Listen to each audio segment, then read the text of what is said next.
d'abord saluer l'ancien gouverneur qui a pris la parole tout à l'heure pour tout le travail qui a été accompli. Saluer et féliciter aussi le délégué représentant Rotaract du district. Saluer et reconnaître aussi tous les anciens responsables, on allait dire même dignitaires du Rotaract pour tout le travail qu'ils ont accompli pour pouvoir préparer votre génération et les autres générations qui vous ont précédé. Je voudrais aussi vous saluer toutes et tous, membres du Rotaract. Je crois qu'il y a différentes déclinaisons, je ne connais pas tous les détails, mais j'ai beaucoup appris dans la présentation. Je vois qu'il y a beaucoup de jeunes gens dans la salle. Et je vois aussi qu'il y a beaucoup de femmes dedans ou de jeunes filles. Je pense que ça, c'est vraiment aussi une raison d'espérer pour notre pays. Je salue l'action de Rotaract, particulièrement dans le domaine du renforcement des capacités. Je pense que dans la présentation de ma biographie, ils ont peut-être omis de signaler que j'ai travaillé aussi à la Fondation pour le renforcement des capacités en Afrique, qui est basée à Harare, au sein de laquelle aussi notre compatriote Zoumana Sako a précédemment servi. C'est pourquoi pour moi, quand j'ai vu aussi que le renforcement ou le développement des capacités est une dimension essentielle de votre travail, parce que notre richesse principale n'est pas sous la terre, c'est nous-mêmes. Parce que ce qui est sous terre, on ne peut l'exploiter que si nous-mêmes nous sommes en capacité de pouvoir travailler, imaginer, trouver des solutions et pouvoir exploiter l'ensemble de ces ressources-là. Notre richesse principale, c'est nous-mêmes. Notre richesse principale, c'est la jeunesse. Vous avez dû voir même les conclusions du dernier recensement de la population. On se rend compte que plus de 60% de notre population est jeune et plus de 50% de cette jeunesse a moins de 25 ans. Ce que c'est dire les défis qui sont énormes pour chacun de nous, particulièrement pour nous responsables. Si nous comprenons que cette jeunesse est une force et que nous investissons dans cette jeunesse, c'est un potentiel pour notre pays, pour l'Afrique. Si nous ne faisons pas ce qui est nécessaire pour préparer cette jeunesse, dans ce cas, je pense que nous devons nous préparer à des difficultés. Vous voyez, dans tous les pays où il y a des renversements, ce sont les jeunes qui sont devant. C'est eux qui sont dans les rues. C'est eux qui sont recrutés par les groupes terroristes.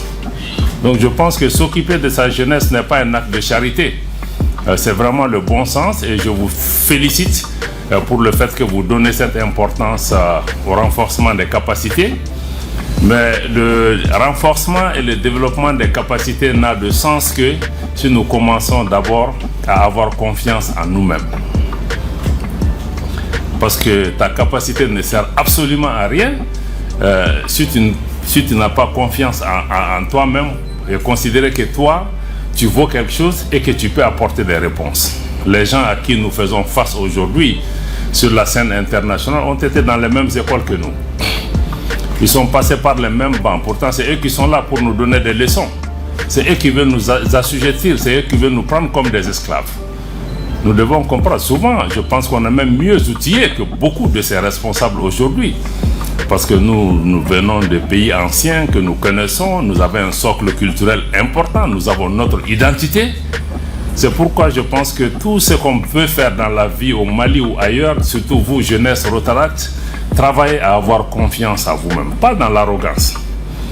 Parce que c'est quand tu as confiance en toi-même que tu verras en toi des possibilités. Mais quand, pendant tous les siècles, on nous a fait douter de nous. Donc je pense que le premier pas, c'est vraiment ça. Donc je salue cette jeunesse qui est ici. Vous pouvez avoir les meilleurs diplômes, être formé dans les plus grandes universités, avoir toute la technique. Mais si vous n'avez pas confiance en vous-même, je pense que vous ne serez utile ni pour vous-même, ni pour votre société. C'est pourquoi c'est important que vous êtes en groupe, vous êtes en réseau. Je vois que vous êtes bien organisé. J'ai vu aussi qu'il y a beaucoup de programmes que vous présentez ici. J'ai vu qu'il y a des élections en janvier. Je me rends compte que je suis disqualifié, sinon j'aurais été intéressé. Je pense que c'est 45 ans ou combien l'âge 45. Bon, j'ai largement dépassé ça. Mais sinon, avec tout ce que j'ai entendu, j'étais vraiment intéressé de pouvoir m'engager de nouveau.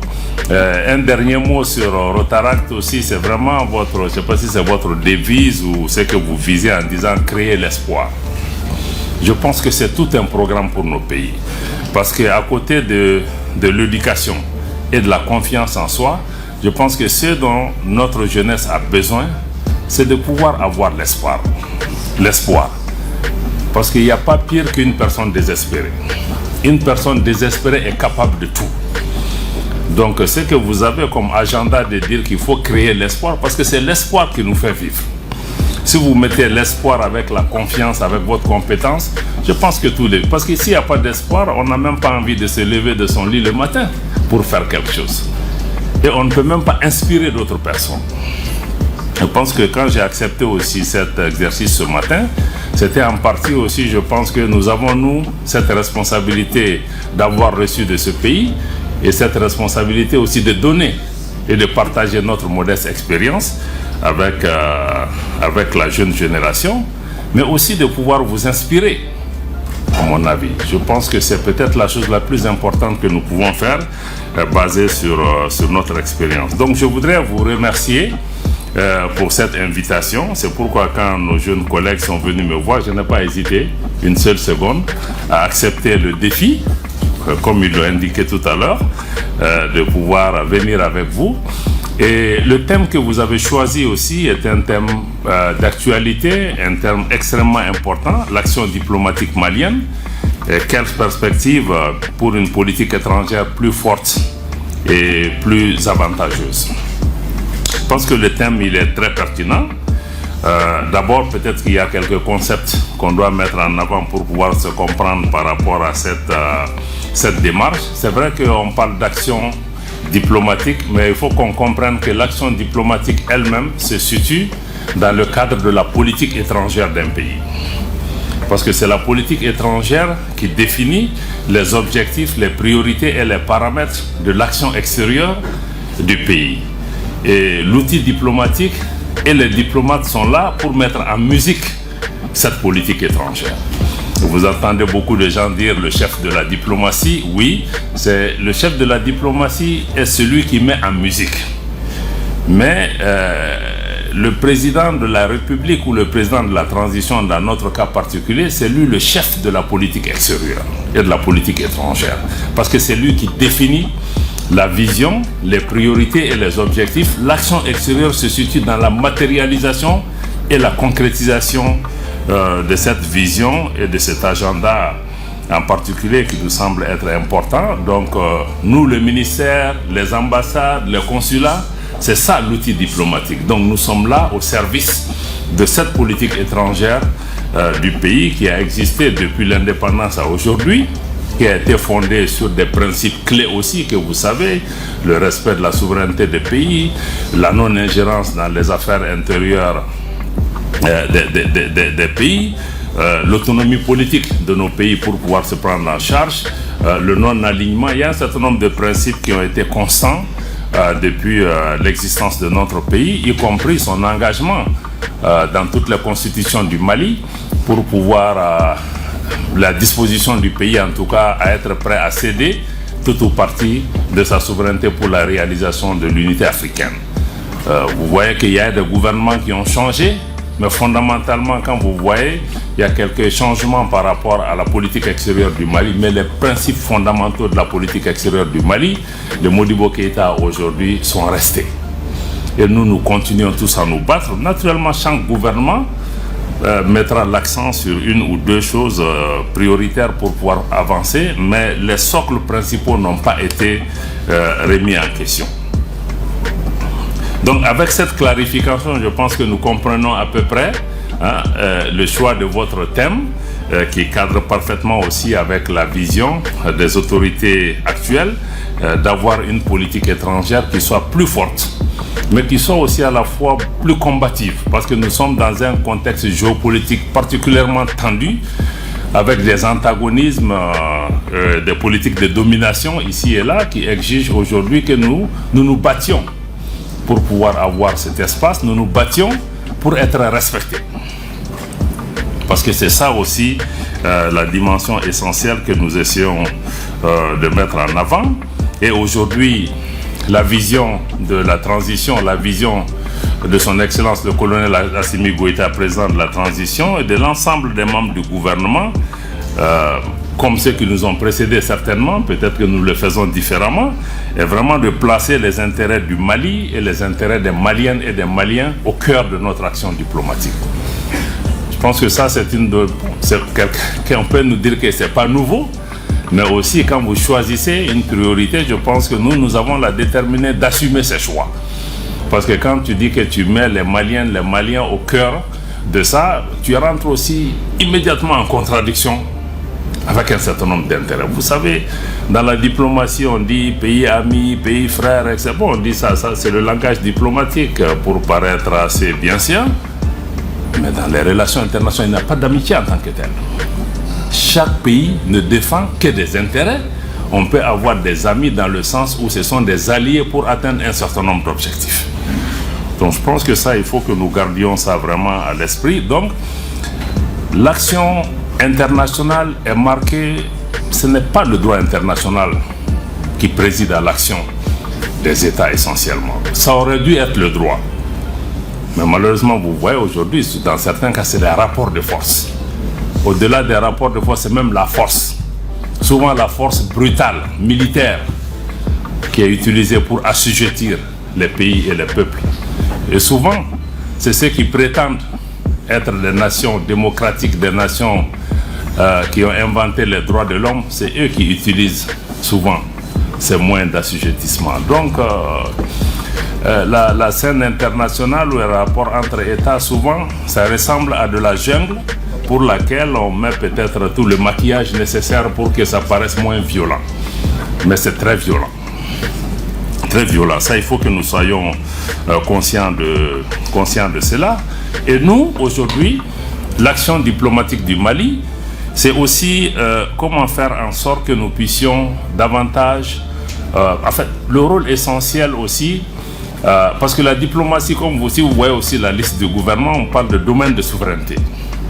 Et la diplomatie et les relations internationales font partie de ça, parce que par essence, l'action diplomatique permet d'affirmer la souveraineté d'un pays. C'est pourquoi quand on est indépendant, on dit que le pays a accédé à la souveraineté internationale. Ça veut dire que vis-à-vis des autres pays, vous leur disiez que ici, c'est chez moi, c'est moi le maître, c'est nous qui décidons de ce qui nous concerne. Et vous devez nous respecter par rapport à ça. Je pense que c'est ça la souveraineté. Et il y a beaucoup de... Ça paraît évident, mais il y a beaucoup de pays qui n'acceptent pas que nous décidions pour nous-mêmes. Ils mettent la forme pour qu'on fasse semblant que c'est nous qui décidons. Or, c'est eux qui viennent mettre dans notre bouche ce que nous devons dire, qui vont dans le sens de leur intérêt. Donc, la diplomatie par essence est le mode d'affirmation de la souveraineté d'un pays. Encore une fois, je vous dis, c'est des rapports de force. Chaque fois que tu veux affirmer ta souveraineté, tu as d'autres forces contraires. Supposez sur le plan économique, tu as des ressources naturelles dans ton sous-sol qui intéressent ces puissances. Si toi, tu veux exercer ta souveraineté sur ces ressources, or, ils ont bâti toute leur politique, toute leur économie, toute leur politique de puissance sur les ressources qui sont à tes pieds. Ils ne vont pas te laisser exercer ta souveraineté là-dessus.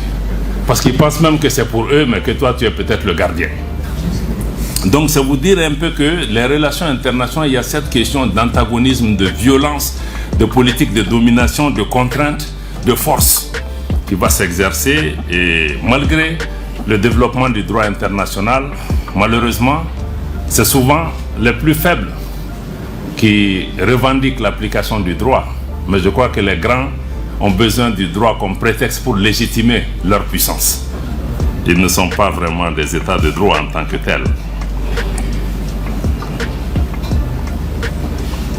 Donc ça, je voulais peut-être dire ça un peu. C'est pourquoi...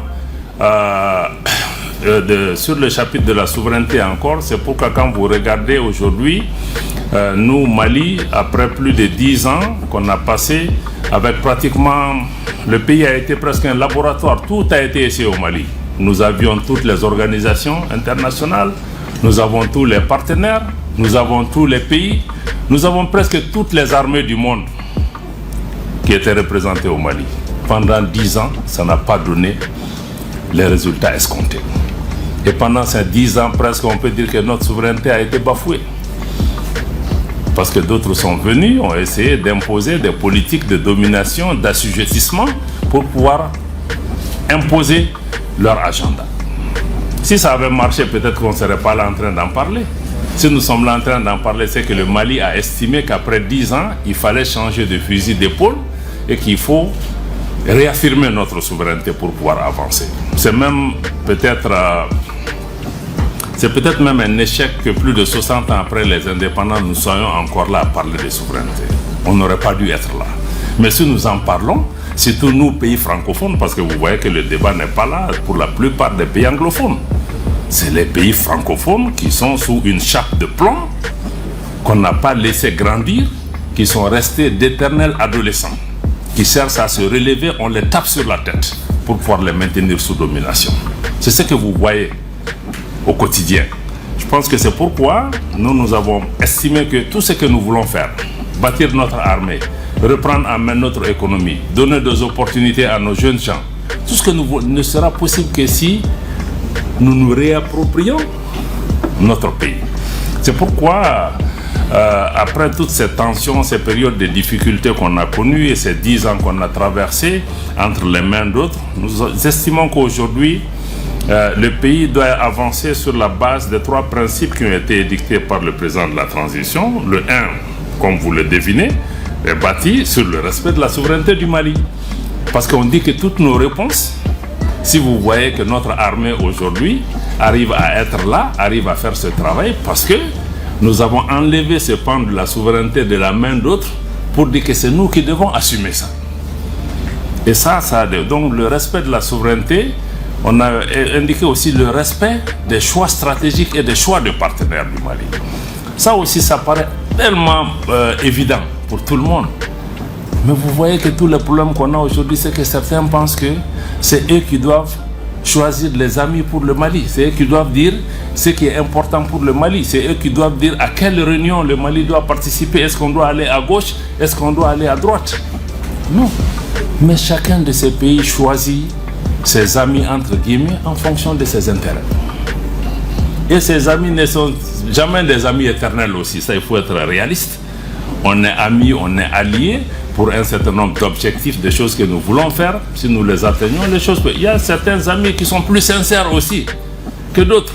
Il y a des amis qui nous respectent, qui comprennent qu'il faut nous donner cet espace pour pouvoir avancer. Il y a d'autres qui pensent qu'on est toujours dans la colonisation, qu'on est même des enfants.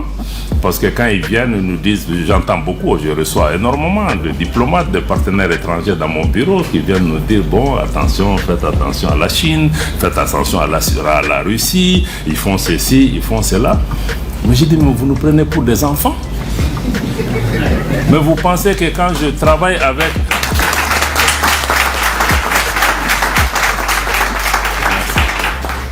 Mais je dis, mais ça c'est même une insulte. Parce que tu penses que je ne suis pas capable de comprendre ce que la Chine m'apporte, ce que la Russie m'apporte, ce que la Turquie m'apporte. Et toi-même qui viens critiquer la Russie et la Turquie là, mais tu as plus de problèmes.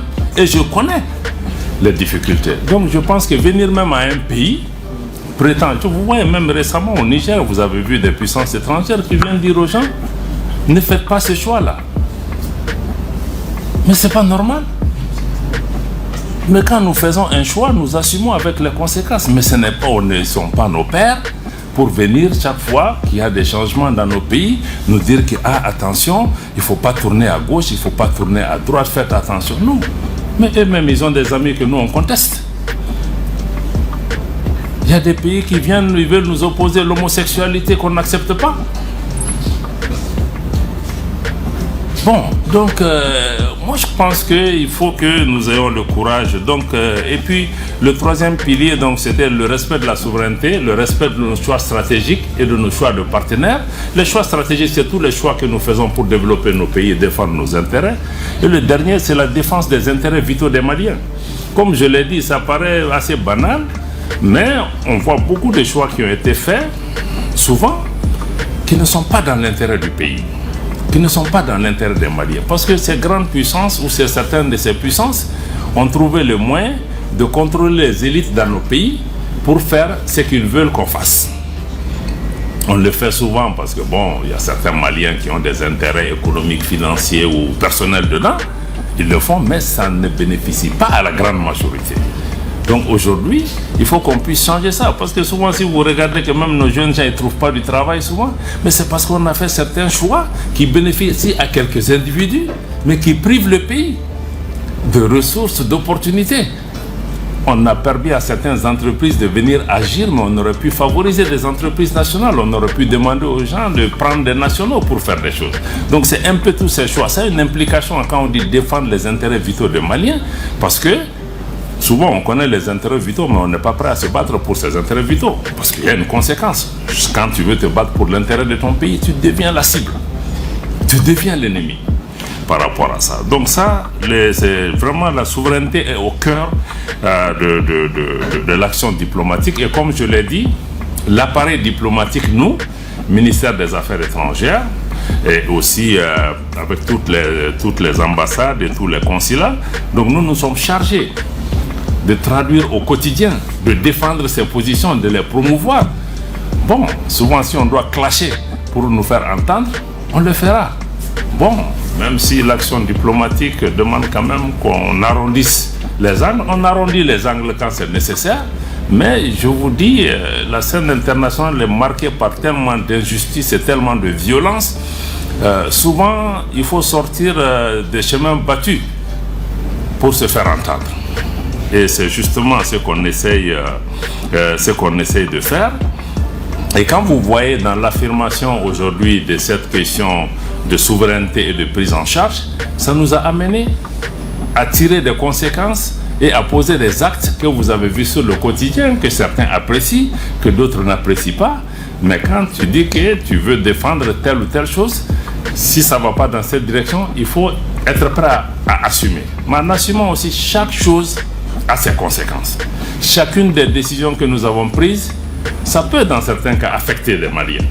Et c'est dans ce contexte que nous avons d'abord commencé par dénoncer, par exemple, les accords de défense avec la France, parce qu'ils étaient ostentatoires à la souveraineté du Mali et même contraires souvent à certaines dispositions de la constitution de notre pays.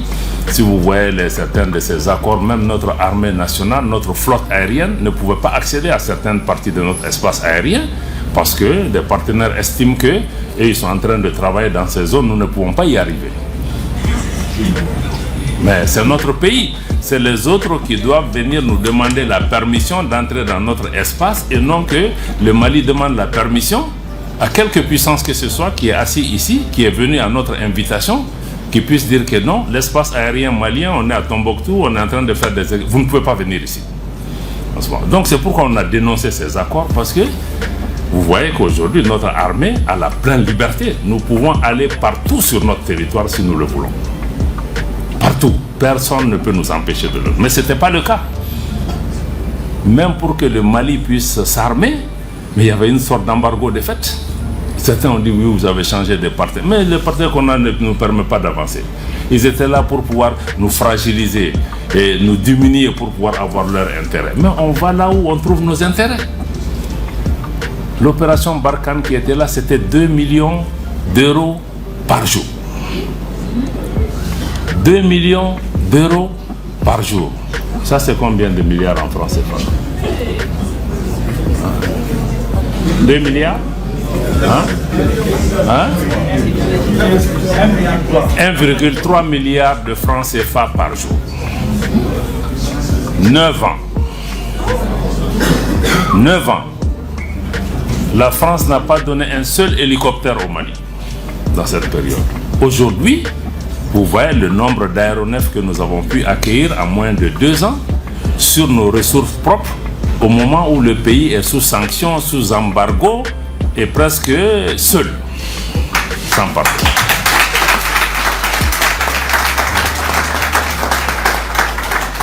Mais il fallait sortir de ces accords, sinon on n'allait jamais pouvoir arriver là.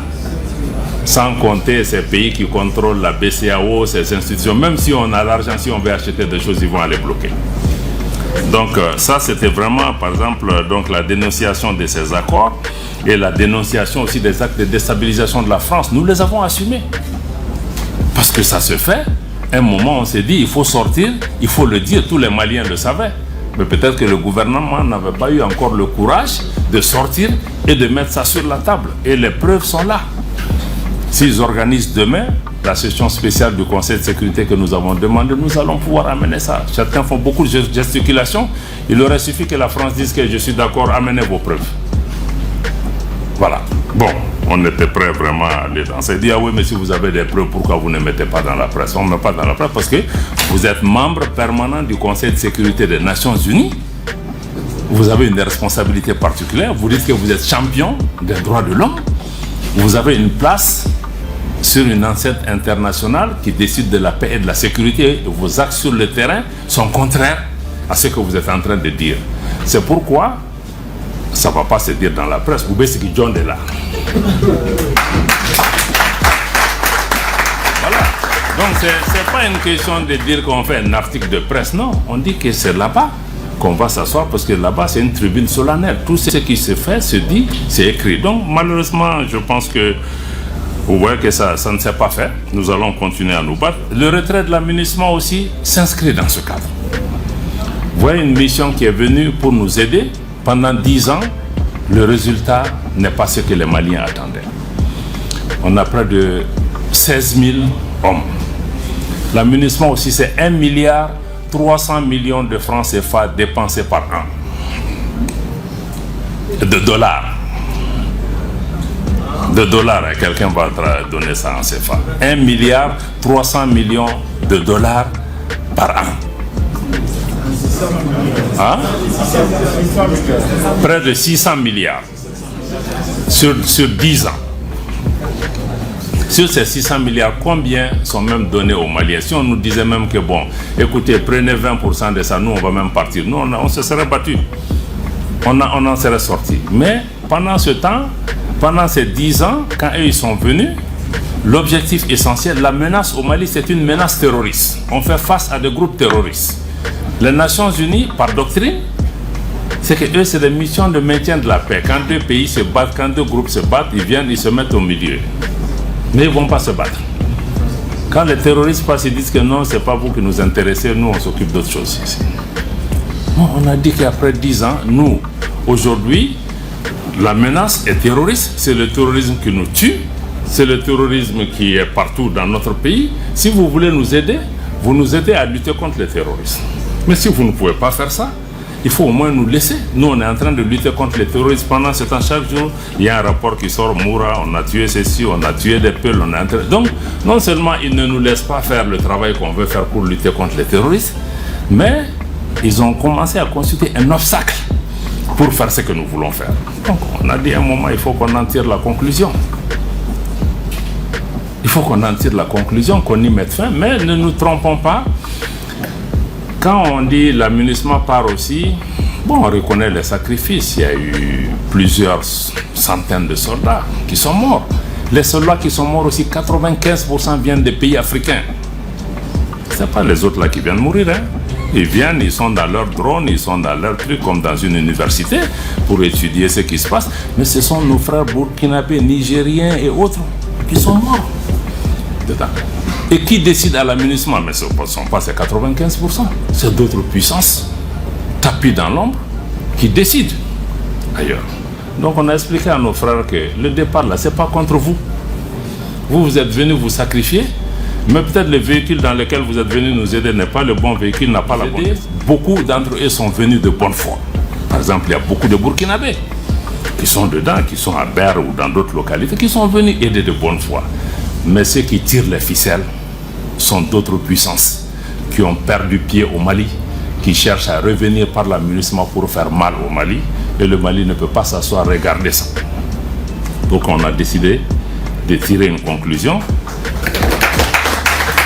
Merci. Comme je l'ai dit encore une fois, toutes ces décisions sont extrêmement difficiles.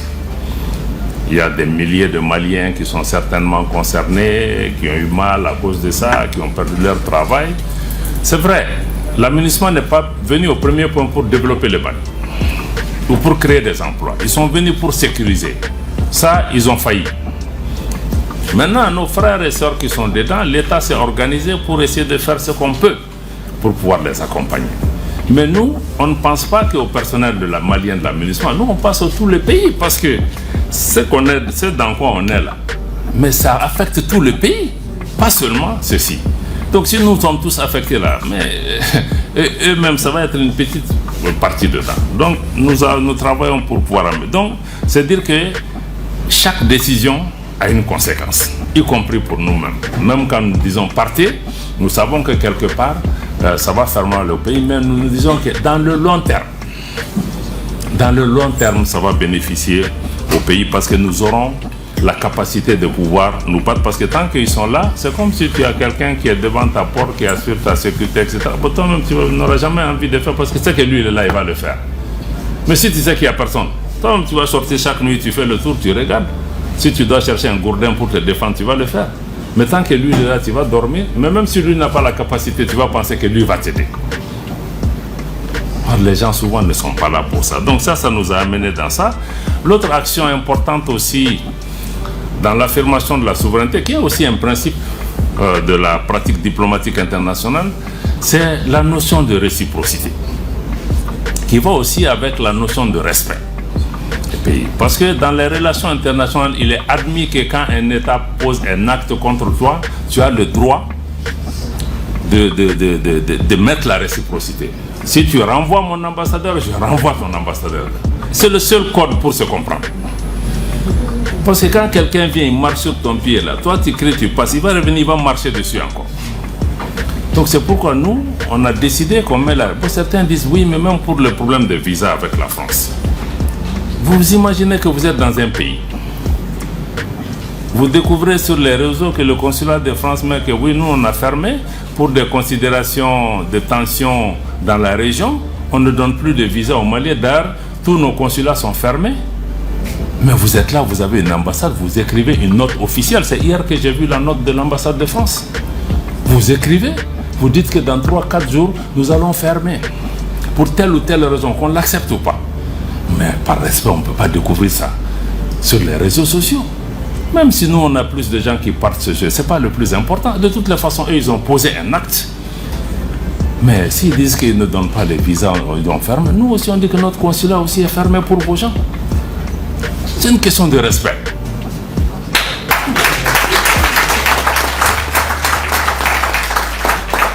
Parce que si tu ne mets pas la réciprocité, ça veut dire que tu admets que lui, il vaut mieux que toi. Je dépends plus de... Or, la dignité, le respect, là, ça se mérite. Mais il y a une douleur dedans, c'est vrai. Mais ça se mérite. Mais il peut pas... Mais vous pensez que ces gens-là qu'on a même... nous-mêmes, on ne se considère pas.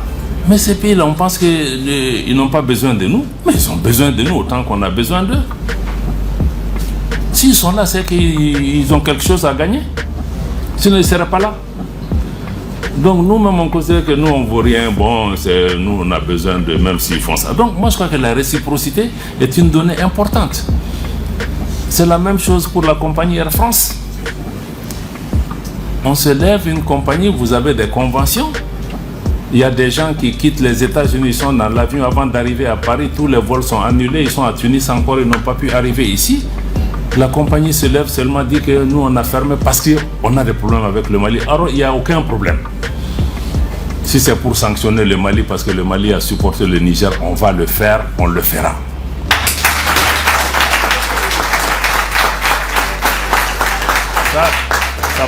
Ça va pas nous dissuader par rapport à ça. Donc on a aussi mis la réciprocité, on a appelé Air France.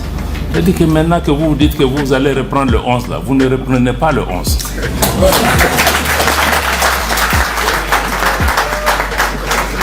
Et quand vous serez prêt, vous allez faire le rang à la queue. Si on est prêt, à vous redonner. Et entre-temps, on leur dit que vous n'êtes pas les seules compagnies au monde. Il y a d'autres compagnies dans le monde aussi qui vont être encouragées. S'ils ont besoin de cette place-là, ils prendront. Parce que quelqu'un ne peut pas se lever chaque jour au Mali. J'ai fermé, j'ai ouvert, j'ai fermé, j'ai ouvert. Non.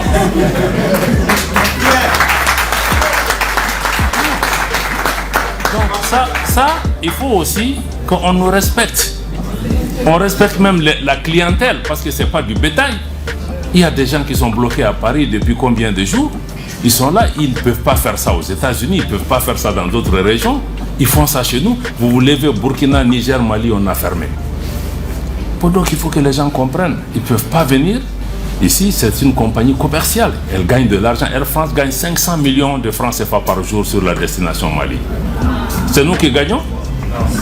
Bon, donc moi je crois que la réciprocité, elle est importante.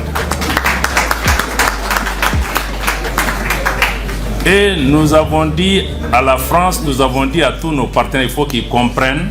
Je crois que le Premier ministre par intérim a dit sur la tribune de l'Assemblée générale des Nations Unies, le Mali va désormais appliquer la réciprocité. Tu tires une balle, on va répondre. Voilà. Donc ça, il faut que ça soit extrêmement clair. Et tous ces pays, si vous regardez la France ou d'autres, le Mali, on n'a jamais tiré les premiers. C'est eux qui viennent toujours nous provoquer. Ils posent des actes, ils pensent qu'on va s'asseoir, on va les regarder. Sinon, nous, on n'a pas de problème avec quelqu'un. Vous nous avez vu nous lever, aller nous attaquer à quelqu'un un bon matin. Non. C'est eux qui posent en pensant que toi, tu ne vaux rien. S'ils font ça, ils vont te faire mal. Mais en faisant mal, là, ils ont presque tout perdu progressivement. Parce que nous, on est prêts à assumer notre dignité. On est prêt à assumer le respect que vous nous devez. Et si eux ils ne comprennent pas, d'autres partenaires comprennent aujourd'hui. Parce que beaucoup de partenaires viennent à nous maintenant pour nous dire que oui, vos trois principes là, nous on est d'accord. On comprend. Parce que c'est ça, parce qu'ils comprennent que non seulement on a les trois principes, mais on les applique. Il y a des conséquences, on va payer, mais ça va nous faire avancer. Donc, l'autre des dimensions importantes aussi de la diplomatie malienne, c'est que nous avons œuvré aussi à diversifier nos partenaires. Ce qui n'est même pas un concept nouveau. Moi, depuis jeune diplomate, je suis venu à la direction de la coopération internationale dans les années 90. Mais on parlait déjà de diversifier nos partenaires. Mais aujourd'hui, quand on parle de ça, les gens se fâchent, ils se disent que mais pourquoi vous voulez diversifier, tout se passe bien avec nous, pourquoi vous voulez aller ailleurs? Mais si on va ailleurs, c'est qu'on n'a rien avec vous. Diversifier, ça veut dire on n'est pas marié à un partenaire. On peut avoir un partenaire stratégique, ceci, cela, mais on n'est pas marié à un partenaire. On veut travailler avec la Chine, on veut travailler avec la Russie, on veut travailler avec la Turquie, on veut travailler avec les États-Unis ou avec d'autres. S'ils respectent nos principes, on peut travailler ensemble. Mais ce que nous appelons diversification, c'est que personne ne vient dire au Mali que tu ne peux pas travailler avec tel. Ça, ce n'est pas ton choix. Maintenant, si nous on choisit quelqu'un, si tu n'es pas content, tu en tires la conclusion aussi. C'est vraiment ton droit. On le respectera. Donc, je crois que la diversification des partenaires, c'est surtout pour pouvoir répondre aux besoins des Maliens.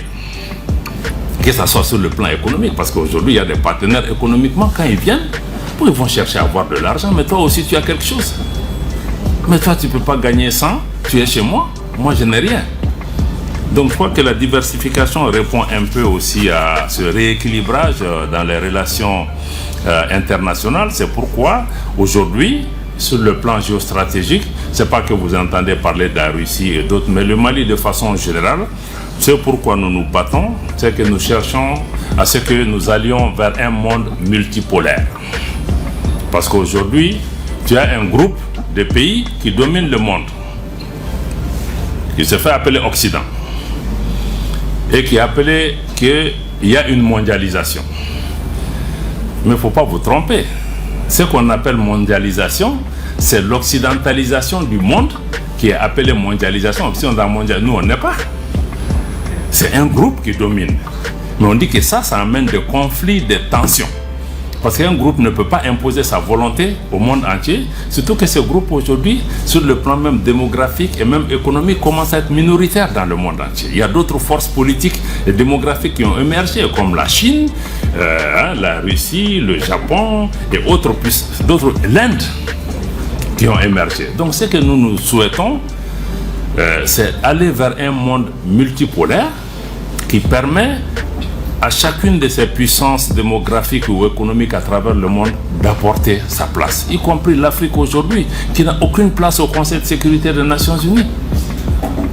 50% du dossier au Conseil de sécurité est traité, c'est le dossier africain. Mais l'Afrique n'est pas là. Donc on dit qu'il faut permettre à tous ces groupes d'avoir une voix et non d'avoir une minorité de pays qui pensent que c'est eux qui dirigent le monde. C'est pourquoi vous avez entendu le discours du président de la transition en Russie. Il a été absolument clair que le Mali veut s'arrimer aux bateaux, aux navires des BRICS. Parce que c'est d'autres forces économiques et politiques qui émergent, qui répondent aussi à ce que le Mali veut en termes de respect de la souveraineté, de partenariat gagnant-gagnant, et qui ne sont pas dans des politiques néocolonialistes ou de domination. Donc c'est ça, sur le plan diplomatique, le repositionnement que nous cherchons, de nous trouver dans un cadre où on peut s'exprimer par rapport à toutes ces préoccupations pour pouvoir vraiment mutualiser nos efforts. Donc aujourd'hui, ça c'est sur le plan international. Donc nous nous battons pour cette multipolarité. Mais ici aussi dans notre région, nous nous battons de plus en plus. Vous avez vu un moment, le Mali était seul. Tout le monde était contre le Mali.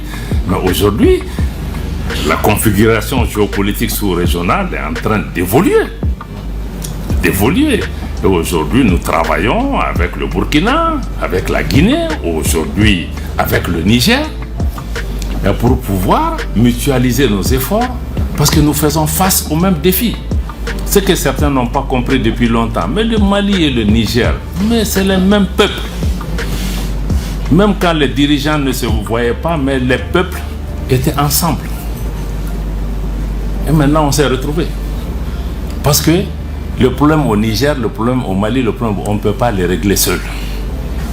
Mais on ne peut pas régler avec ceux qui étaient là pour créer le désordre et pour créer leur domination, pour nous opposer.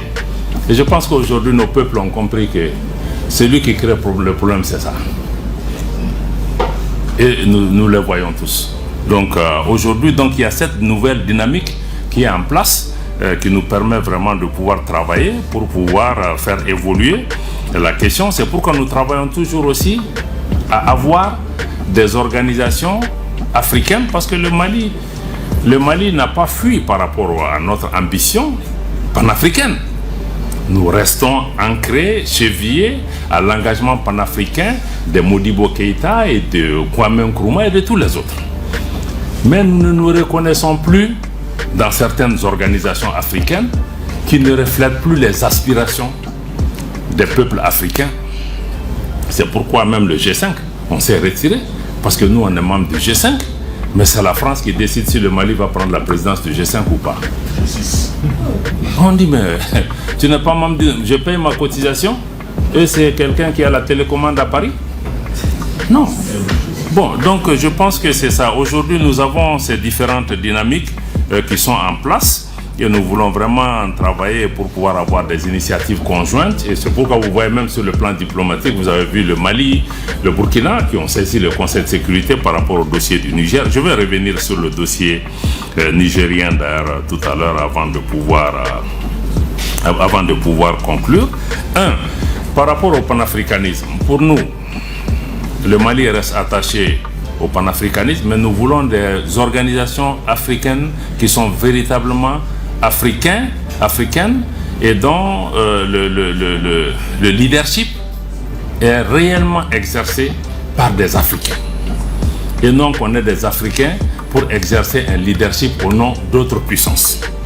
Donc c'est pourquoi nous avons des tensions avec certaines organisations comme la CEDEAO, mais nous restons panafricains et nous pensons que ces organisations doivent être des organisations des peuples et non des organisations pour pouvoir défendre des intérêts particuliers, et que ces organisations cessent d'être des instruments entre les mains d'autres puissances. Vous voyez nos sommets? Vous avez vu l'autre jour le sommet à Abuja? L'Afrique, c'est le seul continent où pendant nos sommets, c'est les étrangers qui viennent. Vous avez vu un Africain invité au sommet de l'Union européenne? Ça n'existe pas.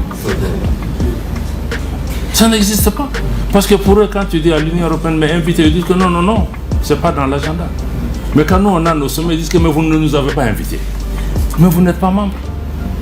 Mais laissez-nous avoir une conversation entre nous. Vous n'avez rien à voir dedans. Vous avez vu l'autre jour le président français qui s'élève, qui prédicte même ce que la CEDEAO doit décider. Mais il n'a pas assez de gens à gérer en France, avec les gilets jaunes, tous les mouvements, les gens qui ont cassé partout. Certains, on a l'impression qu'ils n'ont pas leur pays à gérer, mais ils ont le Mali et l'Afrique à gérer. Non, chacun a ses problèmes. Vous nous avez vu nous mêler des problèmes des gilets jaunes ou des gens qui marchent là-bas. Non. Donc chacun n'a qu'à gérer ses problèmes. Vous les avez vus aller dire qu'ils vont au sommet des États américains? Non. Ils ont dit qu'ils vont au BRICS, les BRICS disent non. Vous ne venez pas. Donc vraiment tout ça c'est le respect aussi qu'on doit. Donc le panafricanisme reste le socle de notre action extérieure. Et sur la situation au Niger aussi, parce que bon, c'est pas directement lié à votre cas, mais il faut que vous compreniez ce qui s'est passé au Niger. J'ai un peu touché à ça. Le Mali, le gouvernement et le peuple malien demeurent totalement solidaires du gouvernement et du peuple du Niger. Nous avons exprimé notre opposition ferme à toute agression, à toute tentative d'invasion du Niger par la CEDEAO, par procuration pour d'autres puissances. Nous n'allons pas l'accepter, nous n'allons pas croiser les bras par rapport à ça. Nous pensons qu'il faut laisser les Nigériens régler leurs problèmes internes. Ils ont la capacité, ils ont l'intelligence nécessaire de se sortir de ce problème. Ce que nous, voisins, nous, amis du Niger et autres, pouvons faire, c'est de les accompagner, s'ils le souhaitent. Mais c'est un pays, c'est un État souverain. Laissez-les régler leurs problèmes. Vous ne pouvez pas leur apporter la solution. C'est un différend interne. Et le Mali condamne toutes les ingérences extérieures par rapport à la situation au Niger. Toutes les ingérences qui sont d'ailleurs à la base des problèmes qu'on connaît actuellement au niveau du Niger. Et nous mettons en garde. Parce que ceux qui aujourd'hui essaient de promouvoir une agression, parce que ce n'est pas une question de dire qu'on va faire une intervention chirurgicale, ça va durer 3 jours. Non, c'est une agression, c'est une invasion d'un pays souverain. On a vu l'invasion, l'agression de l'OTAN en Libye, ce que ça a donné pendant 10 ans. Mais ceux qui ont agressé la Libye, ce n'est pas eux qui ont des problèmes, c'est nous qui avons des problèmes. Et ils sont partis. S'ils attaquent le Niger aussi, nous on va vivre ça ici. Certains nous disent oui mais il faut vous occuper de vos problèmes le Niger. Non. Mais le problème libyen là n'est pas devenu le problème malien. Tu peux t'asseoir, tu dis que tu regardes, ça ne me concerne pas jusqu'à ce que le feu arrive à ta maison. Non. Non, parce que nous savons que les désordres qu'ils vont créer là-bas, ça va créer une catastrophe humanitaire avec des mouvements de population à travers nos frontières. Déjà avec un embargo inhumain, je n'ai jamais vu ça, fermer hermétiquement un pays, la nourriture, les médicaments, rien n'entre. Et ce sont ces pays qui disent qu'ils sont là pour promouvoir les droits de l'homme. Est-ce que c'est la population du Niger qui a quelque chose à voir dans ça? Non, c'est... Bon, donc la Libye est un exemple. On ne veut pas d'une deuxième Libye. Voilà. Maintenant, se mettre sous couvert démocratie, tout ce qu'on veut, je crois que vraiment, c'est pas ça. C'est ce que nous dénonçons, même pour ceux qui disent qu'ils sont en train de défendre la démocratie. Mais si on condamne les changements anticonstitutionnels civils, il faut dénoncer les changements anticonstitutionnels de mandat et autres qu'on a autour de nous. Pourtant, les gens s'assoient et regardent parce que pour qu'il n'y ait pas de changement anticonstitutionnel, il faut travailler sur les causes. Tous les problèmes qu'on a connus, c'est qu'il y a eu les causes et on s'est assis, on a regardé. Et cette politique de 2 poids 2 mesures, quand un problème se passe dans un pays, on qualifie ça comme on veut, suivant que ce pays est un pays ami ou pas. Non. Si c'est les principes sont les mêmes pour tout le monde. On a l'impression que le Mali, le Niger et le Burkina sont les seuls pays en Afrique. Mais il y a des situations qui se sont passées ailleurs en Afrique où on a cautionné. Bon, et vous venez, il ne faut pas avoir de complexe par rapport à ça. Ce n'est pas la démocratie qui est en question. Ce n'est pas la démocratie qui ne vient pas. On est tous engagés pour la démocratie, on vient de changer la constitution, on va aller vers ces changements. Mais ce n'est pas ce qu'eux ils cherchent. Parce que même dans la démocratie, ils veulent que qu'ils viennent des gens qui leur sont favorables. En fait, c'est ça la question. La démocratie, c'est que si j'ai quelqu'un que je contrôle qui est là, c'est un démocrate. Voilà. Ça ne tient pas. Et ce qui est aussi à la cause des situations actuelles, c'est qu'il n'y a pas de solidarité. Ces pays qui viennent aujourd'hui, qui donnent des leçons au Niger, au Mali, etc. Mais est-ce qu'ils nous ont amené un seul Kalachnikov pour nous battre? Non. La CEDEAO s'élève, on a force en attente, on est en train d'activer. On s'est dit, ah bon, tout ce temps-là, vous avez une force? Pendant 10 ans, nos gens sont morts, les terroristes nous ont attaqués. On n'a jamais vu un sommet pour dire que oui, on va envoyer 1000 hommes au Mali pour se battre contre les terroristes. Maintenant que vous avez un des vôtres qui est entre les mains des militaires, vous vous réveillez et puis tout de suite vous avez une force. Quel message ça envoie aux populations africaines? Est-ce que c'est leur vie qui est importante? Ou c'est autre chose? Ou c'est d'autres jeux? Ou c'est d'autres qui ont besoin de la CEDEAO pour faire le sale boulot pour eux? Donc c'est pourquoi le Mali, nous on a été absolument clair, on n'est pas d'accord. Et on a indiqué que s'il y a une agression, une invasion contre le Niger, le Mali se retire purement et simplement de la CEDEAO parce qu'on ne peut pas volontairement adhérer à des organisations, que ces organisations deviennent des instruments d'agression contre notre pays. Ce n'est pas acceptable. On ne peut pas mettre notre argent dans des banques centrales, la BCEAO, qui est censée être notre institut d'émission monétaire souverain, qui devient un instrument pour affamer nos populations. Ce n'est pas acceptable. Je crois que c'est toutes ces questions aujourd'hui que nous avons en tête. Et dernier point que je vais évoquer par rapport vraiment à l'action diplomatique que nous voulons, c'est la notion de diplomatie culturelle. Nous tenons beaucoup à ce concept parce que je l'ai indiqué au début, parce que la culture, c'est d'abord l'affirmation de notre identité. Qui nous sommes, d'où nous venons, où nous partons, qu'est-ce qui nous différencie des autres dans ce monde. Quand moi je parle avec des Chinois, mais quand je viens du Mali, ça doit se sentir parce que je transporte avec moi tout un bagage historique et culturel qui forge mon identité. Donc même quand on fait du business, je crois que ça doit être motivé un peu par ça parce que je sais que j'ai ma dignité, j'ai mon honneur. Donc je pense que la diplomatie culturelle aujourd'hui est extrêmement importante pour un pays comme le Mali qui a un trésor culturel qui est plus connu dans le monde pour sa culture que pour son or. Donc la culture nous permet aussi de nous repositionner sur la scène internationale en tant qu'acteur important, acteur qui vient avec quelque chose, qui est notre passé, nos biens culturels, nos valeurs culturelles. Et aussi la culture n'est pas que folklorique ou autre, hein. La culture aussi c'est économique. La culture nourrit son homme, ça crée des opportunités. Ne serait-ce que parce qu'aujourd'hui si nous décidons tous de mettre le coton malien, mais on n'a pas à aller chercher des marchés pour les agriculteurs de coton à l'extérieur. Ça crée des économies, ça va utiliser des gens. Donc la culture aussi, c'est tout un moteur de pouvoir nourrir les gens. Et nous pensons qu'aujourd'hui, il faut mettre l'accent sur cette diplomatie culturelle qui permet de valoriser et de positionner notre pays par rapport à l'international. En guise de conclusion, je veux dire qu'il est important en tout cas de retenir que, comme vous l'avez noté dans ma présentation, que le visage de l'action diplomatique malienne a fondamentalement changé pendant cette période de transition, même si les socles et les principes sur lesquels sont bâtis notre diplomatie sont restés les mêmes. Naturellement, nous avons une diplomatie qui a évolué vers une diplomatie d'anticipation, parce qu'il y a beaucoup de choses qui nous sont arrivées aussi, mais ce n'est pas parce qu'on a attendu que ça arrive. On a préparé, hein, on a réfléchi sur ces questions et c'est ce qui nous a aidé à apporter des réponses. On a essayé de développer plus de proactivité, aussi une veille constante. Nous nous sommes battus et nous nous battons pour la défense et la promotion de nos intérêts, cette fois-ci sans complexe. Et nous essayons de renforcer la réactivité du Mali lorsque les circonstances l'exigent, mais surtout une diplomatie qui vise à porter les aspirations des populations maliennes. Et naturellement, nous voulons une diplomatie de combat, une diplomatie de crise.